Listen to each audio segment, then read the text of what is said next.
makita mo man kung talagang freewheeling yung kanyang mga statements, then ibangga mo yan, i-compare mo sa mga previous statements niya during the open hearing. So you can come up with your own conclusion if indeed may katotohanan yung ibang statements niya. How about sir yung mga photos ni General Acorda kahapon? With Tony Yang, with Mayor Kalugay.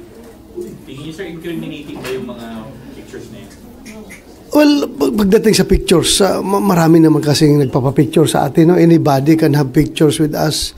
Lalong-lalo na kung ikaw ay chief PNP. Anybody, hindi ka man pwedeng sabi, hindi pwede. Hindi ka pwedeng pa-picture sa akin. So, with the, yung kay General Acorda naman is, he will be given his